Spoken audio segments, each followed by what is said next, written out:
আসসালামু আলাইকুম। অনেকদিন পরে আপনাদের সাথে হাজির হতে পেরে মহান আল্লাহ তাআলার কাছে শুকরিয়া আদায় করছি। আজকে আমরা আলোচনা করব অনার্স থার্ড ইয়ারের খুবই গুরুত্বপূর্ণ একটি কোর্স, তার নাম হচ্ছে মেকানিক্স। এরই ধারাবাহিকভাবে আমরা 7টি লেকচার আপলোড দিয়েছি, আর আজকের লেকচারটি হচ্ছে আমাদের লেকচার 8। তো এই লেকচারে আমরা যে প্রশ্নটি আলোচনা করব সেটি হচ্ছে এরকম: কেন্দ্র হতে এ দূরবর্তী একটি বস্তু স্থির অবস্থা হতে কেন্দ্রে আকর্ষিত হয়।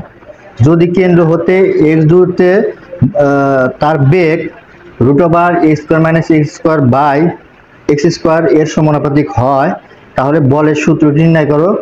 এটি জাতীয় বিশ্ববিদ্যালয়ে 2014 এবং 19 সালে এসেছে। তো আমরা এই প্রশ্নটি খুব সুন্দরভাবে সমাধান করার চেষ্টা করব। তো কথা না বলে আমরা চলো ক্লাসটি সমাধান দেখো। এই সমাধান করার আগে আমাদের যে কোনো একটি সরলরেখা আমরা অঙ্কন করে নিই। মনে করি এই সরলরেখার কেন্দ্র হচ্ছে আমাদের ও। এই ও কেন্দ্র হতে আমাদের ও কেন্দ্র হতে এ দূরত্বে, অর্থাৎ এ বিন্দুতে বস্তুটি আমাদের কি আছে, স্থির অবস্থায় আছে। এখন ও হতে x দূরত্বে, অর্থাৎ পি বিন্দুতে আমাদের বস্তুটির বেগ নির্ণয় করতে হবে। আচ্ছা, এখন আমরা লিখব যদি টি সময়ে বস্তুটি পি বিন্দুতে পি বিন্দুতে অবস্থান করে। দেখো, আমরা ইন্টারমিডিয়েট থেকে জেনে এসেছে যে বেগ, অর্থাৎ বেগ মানে আমরা কি জানি, d/dt, এবং ত্বরণ মানে আমরা জানি d²x/dt। যেহেতু আমাদের বলছে x দূরত্বে বেগ উক্ত বেগের সমানুপাতিক, সেহেতু আমরা লিখতে পারি, যেহেতু বেগ মানে আমরা জানি ddx/dt সমানুপাতিক √(a²-x²/x²। তো আমরা এটুকু লিখতেই পারি। এখন আমরা কি করব, এই সমানুপাতিক চিহ্ন ওঠানোর জন্য একটি ধ্রুবক আনবো, আর এই ধ্রুবকটি হচ্ছে √μ বা dx/dt। সমানুপাতিক চিহ্ন ওঠানোর জন্য আমরা কি করব, একটি ধ্রুবক আনবো, সেটি হচ্ছে √μ। আর যেহেতু এখানে বলছে কেন্দ্রের দিকে আকর্ষিত হয়, এই জন্য এখানে আমাদের একটি মাইনাস চিহ্ন আসবে। তারপর √(a²-x²/। আচ্ছা, এখন আমরা কি করব, উভয় পক্ষে বর্গ করব। যেহেতু আমাদের লাইটে আলো পড়ছে, আমরা এই একটু সরল লেখার চেষ্টা করি। তাহলে লিখতে পারি, উভয় পক্ষে যদি আমরা বর্গ করি, এখানে লিখতে পারি dx/dt তার হোল স্কয়ার সমান, এখানে যদি আমরা বর্গ করি তাহলে কি হবে, এই মাইনাস ঋণাত্মক সংখ্যার উপর যদি পাওয়ার জোর থাকে সেটা কি হবে, প্লাস হয়ে যাবে, এবং স্কয়ারটি কাটা যাবে। তাহলে এখানে থাকবে শুধু মিউ, এবং এখানে আমাদের এই রুটটা কি হবে, কাটা যাবে। এই রুটটা কিন্তু সবগুলোর উপরে আছে, ঠিক আছে। তাহলে এই রুটটা কাটা গেলে আমাদের এখানে কি থাকবে, a²-x² তারপরে বা, তাহলে আমরা এখানে যদি স্কয়ার করি তাহলে এখানে আমরা কি পাই, dx/dt তার স্কয়ার, এবং এখানে আমরা যদি মিউকে রেখে এই x² কি আংশিক ভগ্নাংশে প্রকাশ করি, তাহলে পাই a²/x²-x²/x²। তারপর আমরা কি পাই, দেখো dx/dt তার হোল স্কয়ার, আর এখানে যদি আমরা x দ্বারা x কে কাটি তাহলে এখানে পাই 1। তাহলে মিউ ইকুয়াল টু a²/x², আর এখানে থাকে -1।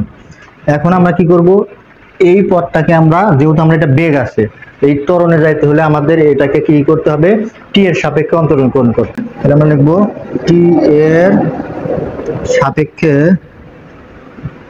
অন্তরীকরণ করে পাই, অন্তরীকরণ করে পাই।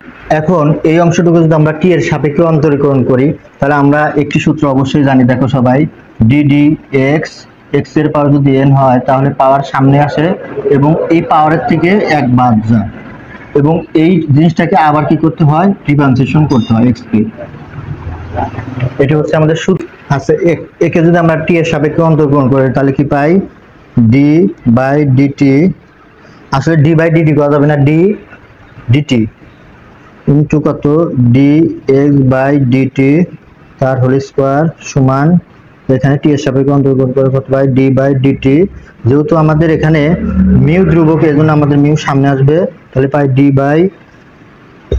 Dt into a square by x square minus one. তাহলে আমরা যদি এই ডি বাই ডিটি কে টি এর সাপেক্ষে অন্তরীকরণ করি তাহলে কি এই পাওয়ার আমাদের সামনে আসবে, এই 2 এর পাওয়ার আমাদের সামনে আসবে এবং এই সূত্র অনুযায়ী পাওয়ার সামনে আসবে এবং পাওয়ারের থেকে 1 বিয়োগ যাবে এবং এই x কে আবার ডিফারেন্সিয়েশন করতে হবে। তাহলে আমাদের এখানে এই 2 সামনে আসলো, এখানে কি পাওয়ার ইনটু x, তাহলে আমাদের এখানে পাওয়ার ইনটু x টা হচ্ছে dx বাই dt, তাহলে এখানে লিখব dx বাই dt, ঠিক আছে।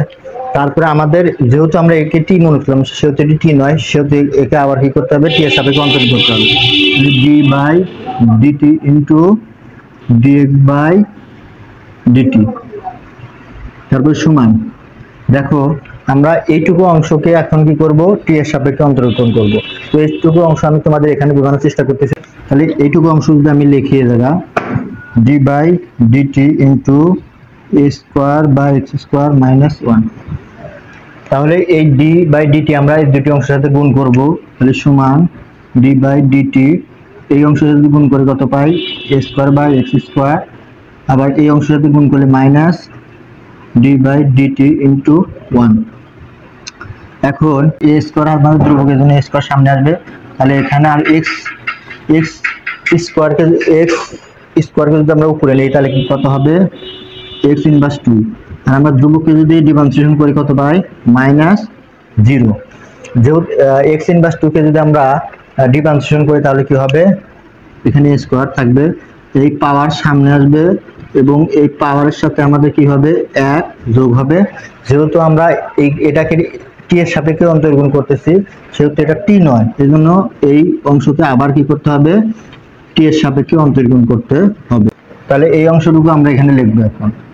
তাহলে এটাকে যদি আমরা একটু সাজিয়ে লিখি তাহলে কত পাই, দেখো এখানে তো আমাদের মিউ আছে, মিউ লিখব এবং -2 এখানে, তারপরে আমাদের আছে মিউ, হ্যাঁ, তারপরে আছে হলো a স্কয়ার, আর এই x ইনভার্স 2 আর x ইনভার্স মানে -2 আর -3 যোগ করলে -3, x -3 আর 1 x -3 কে যদি আমরা লিখতে পারি 1/x3, তাহলে আমরা লিখতে পারি x3, আর এখানে d বাই dt এটা লিখতে পারি dx বাই dt।